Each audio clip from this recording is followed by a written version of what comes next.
If you look at what's going on with children, there's a lot going on with children. It concerns me greatly. And if we don't fix this, we are going to have a problem, a ginormous problem that I don't think most people realize the magnitude of. So, and one of the reasons is we know children don't have good diets, and this idea that they're going to outgrow it, that somehow they're going to graduate from high school, they're going to say, I'm 18 years old, it's about time I took responsibility for my health and I'm going to start eating well. That's a pipe dream. And actually we know, we have great studies that show that children track into adulthood with all the health problems and obesity issues they started in childhood.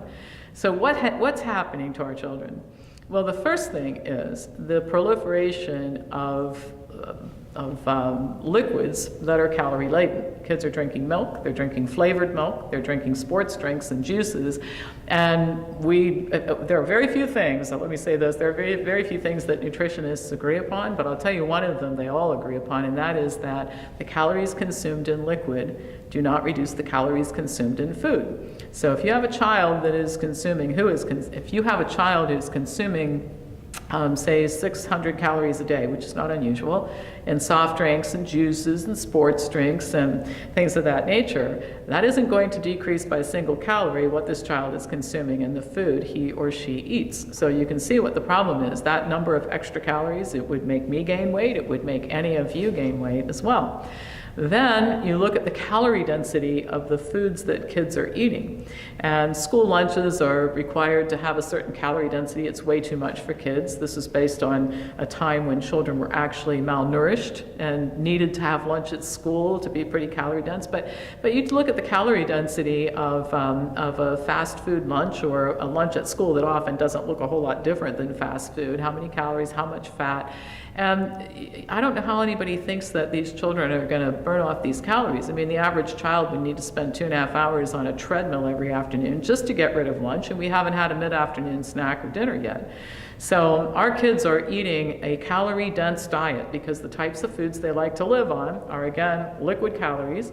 Cheeseburgers, French fries, pizza, brownies, these are all calorie-dense foods. If I try to achieve satiety by eating those foods myself, I'd be a 300-pound person instead of a 130-pound person. The math works out pretty much the same for everybody, and we've got to stop overfeeding our kids calories.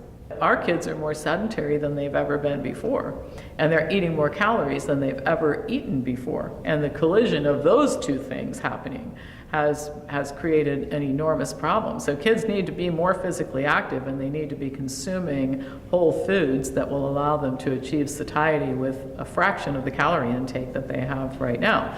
And I had mentioned earlier about the social problems involved with or associated with little girls growing into adolescent bodies when they're in grade school.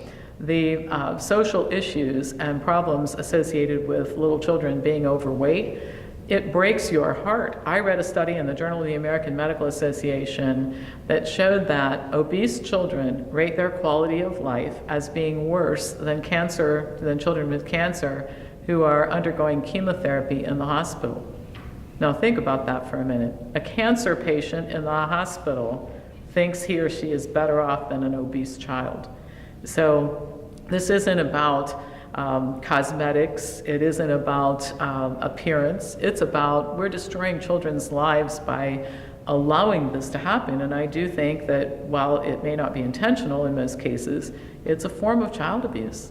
Our job as parents and adults in children's lives is to protect them, and part of protecting them is protecting their health. And as a society, we've failed. Parents are failing.